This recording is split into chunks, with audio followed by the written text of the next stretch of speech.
Nikita Mirzani laporkan Rasman Arif Nasution, kondisi terkini LM diungkap. Pada Kamis, tanggal 3 Oktober tahun 2024, artis Nikita Mirzani mendatangi Polda Metro Jaya untuk melaporkan pengacara Rasman Arif Nasution yang merupakan kuasa hukum seleb TikTok Fadel Bajideh. Nikita melaporkan Rasman dengan UU Perlindungan Data Pribadi karena mengungkapkan hasil USG anaknya, LM, yang masih di bawah umur. Setelah melapor, Nikita berbagi informasi tentang kondisi LM saat ini. Nikita melapor didampingi kuasa hukumnya, Fahmi Bahmid. Saya barusan sama Nikita membuat laporan terkait dugaan tindak pidana yang diatur dalam UU Perlindungan Data Pribadi, UU Nomor 27 Tahun 2022. Di mana dalam pasal 4 ditentukan bahwa ada yang dimaksud dengan data pribadi spesifik, yakni salah satunya data dan keterangan kesehatan, jelas Fahmi.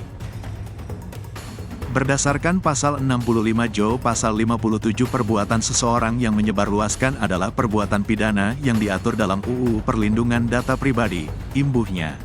Selain menyebut nama Rasman, Nikita membenarkan bahwa ia juga melaporkan Fadel. Fadel masuk, banyak, lebih dari 2 orang, kata Nikita. Kabid Humas Polda Metro Jaya Kombes Ade Ari mengonfirmasi adanya laporan itu.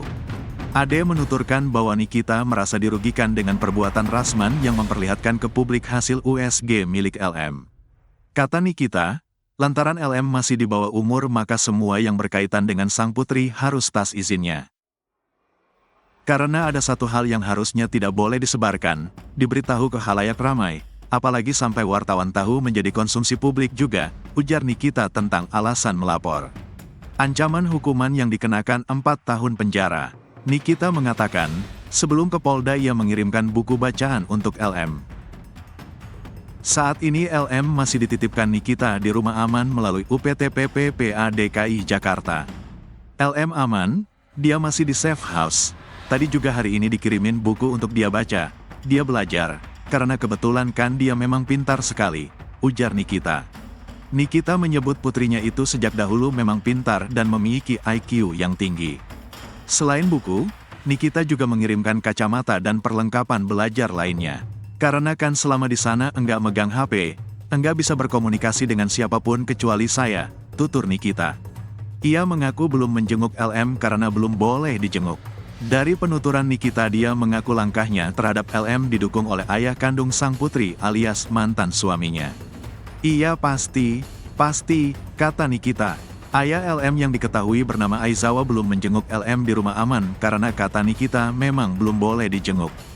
Selama ini ayah LM tidak pernah muncul ke hadapan khalayak maupun di media sosial.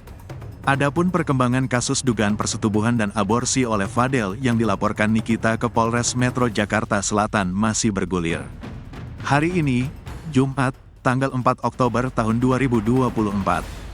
Fadel dipanggil perdana untuk diperiksa setelah meminta penundaan dari jadwal yang seharusnya pekan lalu.